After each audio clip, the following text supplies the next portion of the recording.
Thank you, Dr. Patrick. Thank you for that kind introduction.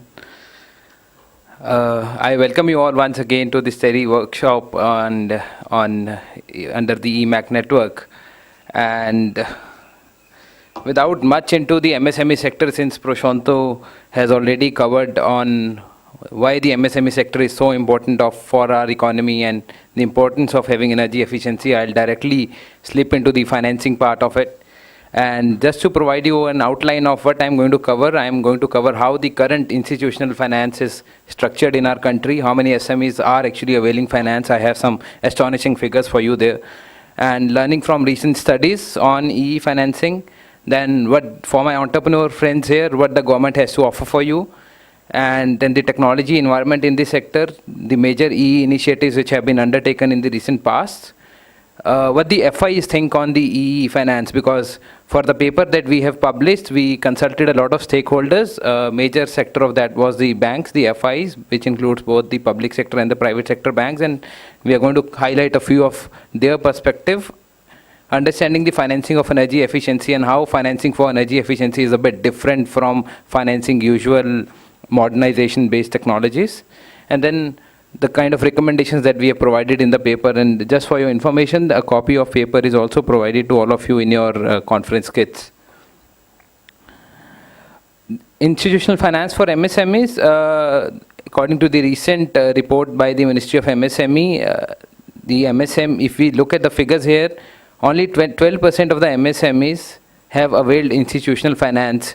That is despite the fact that MSME is considered as a priority sector lending by RBI. RBI has issued guidelines to all international as well as national banks in India to provide 32% and 40% respectively of their annual net credit to the MSME sector. Despite that, we only have 12% of the units, which is only 2 lakh units across the country. You know, out of 26 million registered enterprises, we only have 6% registered. Out of 26 million total MSMEs, we have 6% registered enterprises. And if you look at that figure and come to 12% of that, only 2 lakh MSMEs in the country have availed finance. And this is not for energy efficiency financing, for all kind of technologies.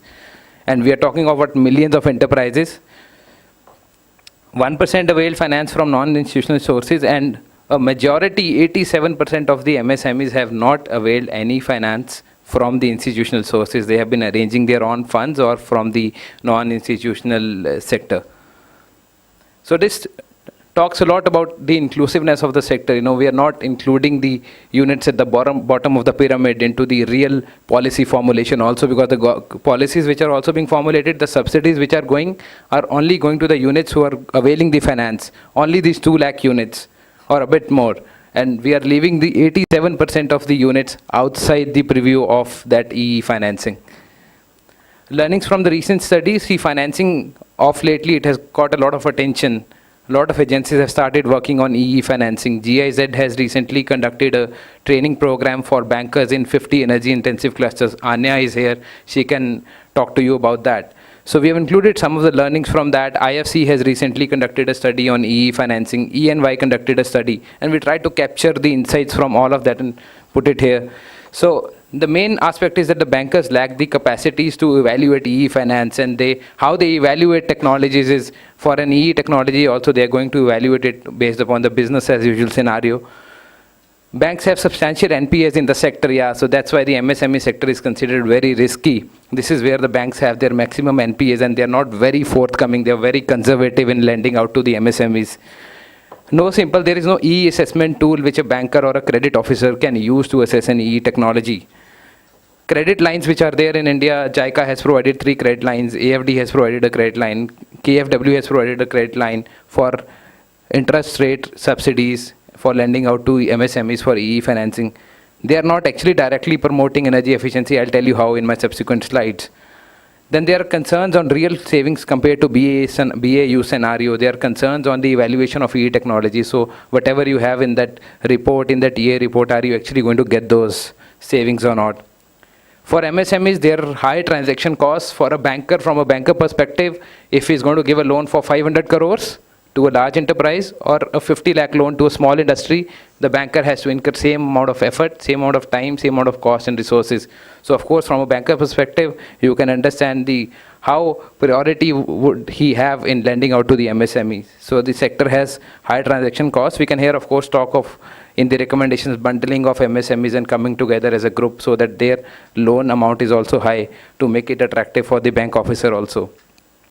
Then adoption, this was one of the major recommendations from the GIZ report also, that adoption of collateral-based lending for MSMEs rather than cash flow based, particularly for the energy efficiency investments, because where you could have good cash flows from savings, a lot of savings, you have a lot of cash flow saving there.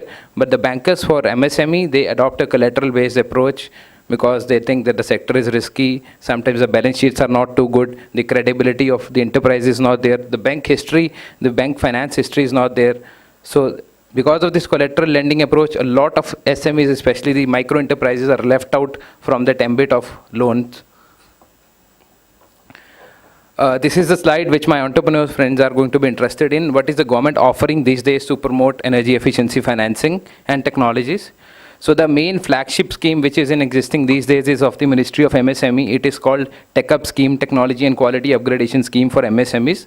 Under this, the ministry is providing technical assistance for conducting energy audits to make DPR. So an MSME, and this scheme is also cluster based. So if a cluster is interested in adopting a particular energy efficient technology, they can register themselves with the MSME DI. MSME has a local institute in every state.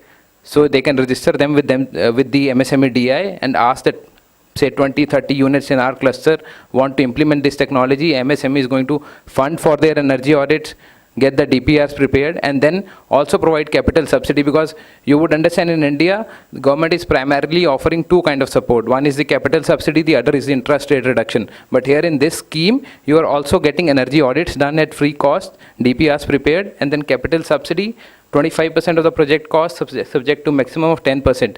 But there's a trick here, because the intention of the ministry is to actually promote energy efficient technologies through this scheme. So what they have done is they have included a condition that the technology that you are going to implement should have at least 15% energy savings, which has to be certified through a BE certified energy auditor. Coming to the next scheme, which is a comparatively old scheme, has been in existence for years. That is the credit linked capital subsidy scheme. This does not directly promote energy efficiency technologies, and this scheme offers 15% capital subsidies, which is about 15 lakh. So if you could see, the TechUp scheme offers more subsidy in terms of percentage. It has 25%. And in the CLSS scheme, the government follows a list-based approach. There's a list of technologies which is available with the MSME. So if you want to adopt any of those technology, you can apply for a subsidy. And then out of those technology lists, JICA has also prepared a list of its own for the interest rate subsidy. So if you select a technology which fits into both, you can get both capital subsidy as well as interest rate reduction. Credit Guarantee Fund Scheme for SMEs, also well known as CGT MSE, which was set up by jointly by Ministry of MSME and SIDBI. This offers collateral-free loans to MSMEs under 1 crore if you want a loan. So you can apply to SIDBI, and SIDBI can arrange a collateral for you from CGT MSE. Then from the textile sector, there's an important scheme which some of you from the textile sector might be knowing. It's a tough scheme. Again, it offers interest subsidy as well as capital subsidy. Venture capital, SIDBI has set up an arm. SIDBI, you know that it's the apex financial institution of the country, and of late they have been doing a lot of developmental work also. So they have set up an arm called SIDBI Venture Capital Limited, which is offering venture capitals even to seed new technologies. If you want to develop some new technologies, they can provide you some equity for that. Lately, they have also set up another associate organization. It's called India SME Technology Services Limited. It's based in Delhi. And what they have done with the India SME Technology Services is that they have collected a lot of energy efficient technologies across the globe, and they have put it on their website. You can actually go on their website and see and access those list of technologies. And if you think that a particular technology is applicable for you, you can get a DPR also, and then approach ISTCL for financing syndication. So you get a technology also, you get the DPR, and the ISTCL is also going to help you to get finance for the technology. And they have recently launched a new initiative called 4E, that is end-to-end energy efficiency financing solution, in which the SIDBI clients are going to get a lot of benefits. So for those of you who are clients of SIDBI, they are going to do free energy audits, free DPRs prepared, and then get you finance also under the government schemes. Then you also have tax incentives. There are benefits of accelerated depreciation which range up to 80% for certain energy efficient technologies. There are some other schemes also which are particular to the food processing sector and a few other sectors which I have not gone into. But these are technologies other than the TUFs which are general to all the sectors and all of you can avail benefits from. Now going into how the current technology environment is structured in the MSME sector, and that's what we have covered in the paper also, because energy efficiency has everything to do with technologies. And how we have three main categorization of these energy efficient technologies. One is the pre-commercial, then semi-commercial and fully commercial technologies. Now pre-commercial is like what Prashanto gave you the example of Firozabad cluster or foundry clusters, where there was no technology available at all and they had to develop an energy efficient pot furnace and a divided blast cupola respectively for the glass and the foundry sectors. So in terms of pre-commercial technologies, we need new R&D, and I'll come to my recommendations later because each subset of this technology requires a different kind of financial intervention. The examples here include melting furnaces, waste heat recovery systems for many sectors, just to highlight aluminum, brass, textile, iron and steel. You don't have technologies for these sectors at all in the SME space, and we need public finance to develop those technologies. And moving a bit beyond that, we come to the semi-commercial technologies, which are comparatively new, have been demonstrated in a few units, but have actually not really taken off. We need support for replicating those units. A good example here is again SDC. SDC has been, they have been supporting these technologies, and they have taken these technologies from a state of pre-commercial to now fully commercial also. In the case of glass industry in Firozabad, the technology is fully commercial. In terms of, so a few examples here for semi-commercial technologies: divided blast cupola furnace, biomass gasifiers, high energy efficiency boilers. I'll come in detail to the recommendations in my subsequent slides. And then the third category of technologies is which are readily available in the market, which are commercially available, such as IE3, IE4 electric motors, which are very energy efficient, LEDs, EE pumps, inverter air compressors. Now in these cases, this could be promoted by ESCO model or concessional financing schemes. I'll come to that later. Just to give you a brief of the major EE initiatives in the MSME sector, Mr. Samir was supposed to cover BE SME program, but since he is not here, I'll just tell you a brief of what was done in this flagship program of BE in the SME sector. They had covered 29 energy intensive sectors across the country, conducted selective energy audits, and had identified energy efficient technologies for which DPRs are available on BE's website as well as Samiksha website.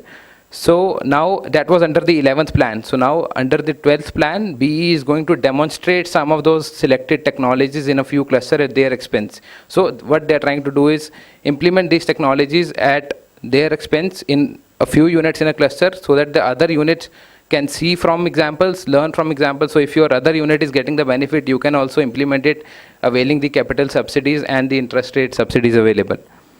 TERI SDC partnership project, I don't think I need to talk about it. Prashanto has already covered. World Bank JEF project, this was again, in the recent years, in the last 2 years, one of the biggest projects in the energy efficiency space in the MSME sector. It covered 5 energy intensive clusters across various sectors like chemicals, forging, mixed sectors, lime kilns. And in this also, they focused on fully commercial technologies. So the technologies which were readily available, audits were conducted in individual units, their DPRs were prepared, and then the units were hand-holded to implement those technologies by various energy management consultants. TERI has again conducted a program which was also one of its kind technology transfer project with support from IGES. Where we demonstrated certain Japanese energy efficient technologies, electric heat pump technologies in the dairy and foundry sectors in India. And there was also a component of implementation of best operating practices in the induction melting furnaces and the air compressor section. Then from the financing side, all of you know that JICA has been extending a lot of money to SIDBI for concessional financing, for concessional rate of interest. KFW has been following the same, and then GIZ again implemented, which is the other arm of GIZ, the Indo-German Energy Program. They implemented certain demonstrations in the pulp and paper and the forging sectors in India. Now, what do FIs think on the EE financing? And I see some of you here who were consulted for writing the paper. The FIs, they have their own opinion that we don't have any demand from MSMEs coming. There's not much demand. Then their lack of concessional financing schemes, and I'm sure my entrepreneur friends are going to agree that there are not many financing schemes available for the SME sector. The concept of EE remains confusing for the FIs. The lack of customized banking products. So if there is a technology which is available for a cluster, say the DBC technology or the Firozabad pot furnace, but there is no scheme available with the banks which can actually promote a particular technology in a cluster. So this can be also thought of, we can have probably financing scheme based on technologies. And if the technology is applicable for, say, 400 or 500 units in one cluster, why not have a special scheme to promote that? The small ticket size, I've already covered that why MSME is not very attractive sector for banks, because the ticket size is small. And in terms of energy efficiency, what happens in a few cases is that you get energy efficiency by implementing best operating practices also. So, but that best operating practices does not lead to any asset creation. You might need a loan for that, but the bank would say, so there's no asset being created which can be charged at my end. So what do? So you don't get a loan for that. And energy efficiency, along with the financial risk in terms of the credibility of the enterprise, brings with it other risks such as technical risk on whether you're actually going to get those savings. Commissioning risk, you have a technology in the DPR, but if the commissioning is not proper, if the operating practices are not in place, you may not get the actual savings. Patrick had highlighted the European Bank for Reconstruction's energy efficiency financing facility. And I'm glad you did that, Patrick, because I don't have a slide on that, though we have covered that in our paper, the various international EE guidelines and how they are supporting energy efficiency. So just to give you on how energy efficiency financing is a bit different from business as usual financing, I have an example here for you. That if you look here, if you look at the percentage of energy savings between, say, a CNC technology and an air compressor technology, the percentage energy savings is more in the CNC technology. But if you look at the payback period based on the investment, it is 45 years. So this is just an example. So for here, and what has been happening here is that we have been, through the credit lines, we have been promoting a lot of technologies which are for modernization, for expansion, and not for energy efficiency. So we have to understand that the difference between an energy intensive technology and a non-energy intensive technology. And if you look at the air compressor with only 30% energy savings, the payback period is about 5.5 years. So these are the kind of technologies which we have to promote through the concessional energy efficiency financing space. I'll just quickly rush through. Junko is showing me a board that I have to rush. I'll just take another. Yeah. So I'll just take another 2 or 3 minutes. So internationally, the common criteria which is followed, this is for my bankers friends also, which is followed to grant loans under EE concessional financing. So we're not saying that you follow this criteria for granting usual loans. You have to follow this criteria to grant a loan if you are giving some benefit to the entrepreneur. So we usually follow an IRR criteria around 10% based primarily on energy savings. So we are talking here, we don't have to go by percentage of energy savings, but we have to go by the payback period based purely on energy savings. And the payback period under 7 to 8 years is considered good enough to finance technology under a concessional credit line financing. The approach which could be followed is a list-based approach. For small ticket investments, we can have a list-based approach, just like JICA has already one. That list could be deepened further to include technologies where the saving is certain. So for small ticket investments, for a list-based approach can be used. And for large investments, I suggest, or we have a recommendation in the paper, that the banker should use the services of professional energy auditors, energy auditing companies, to assess a particular technology before granting a loan under a concessional financing scheme. I'll just quickly running through the recommendations for the pre-commercial technologies. I told you for sectors where there are no technologies available, the role of the government is to provide public finance, and a lot of bilateral agencies and multilateral agencies have been operating in India. Their role is to provide low-cost finance. A great example is SDC, who has been continuously supporting the SME sector for technologies from the last 20 years.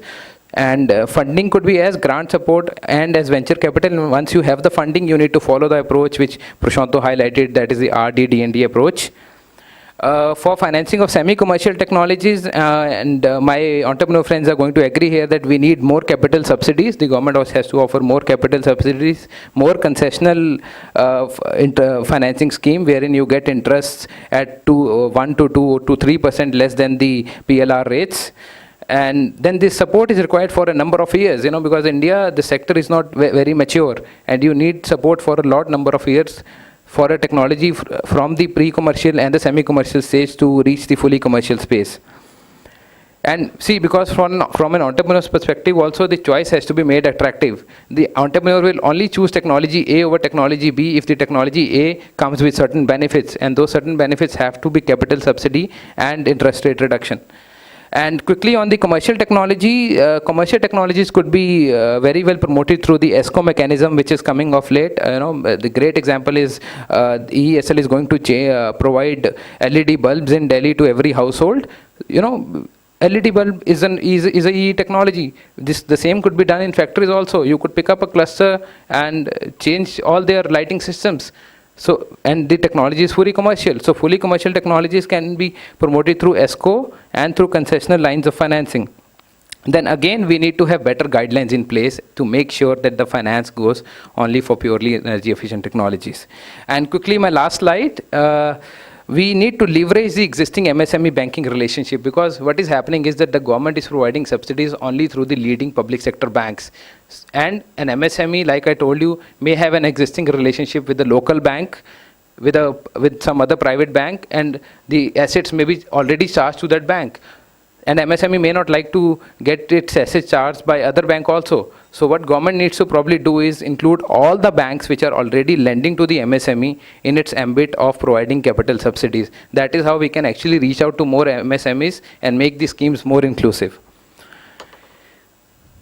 so that MSMEs can avail finance from a local banking partner and avoid conflicts of hypothecation of assets. And last but not the least, highlighting the role of the government, like budget is around the corner, and I would urge my friends, not for this session of budget, but MSMEs from the clusters, we understand all clusters have associations. You should come and participate in the decision-making process of the government, because ultimately the policies are meant for you. And we should not have only the CIIs and FICIs providing inputs to the government. It should be also the industry associations on the clusters, because you are the ultimately beneficiaries of the scheme. So if you want some policies, if you want some support from the government, you have to be forthcoming, you have to participate in the consultative process. And then another approach which government can follow is, Prashanto referred to 200 energy intensive clusters. We can promote the existing technologies in those clusters for units to adopt energy efficient technologies, and then deepen the list of existing technologies. The CLSS list, the JICA list could be deepened to include more technologies which have certain savings, and then strengthen local institutions. This is again a very important factor. The MSME DIs, the DICs, the local state industry departments have to be strengthened to sort of disseminate these schemes better, to reach out to MSMEs, to consult them for policy formulation. That's it, and I hope I haven't taken much time, Dr. Patrick. Thank you so much.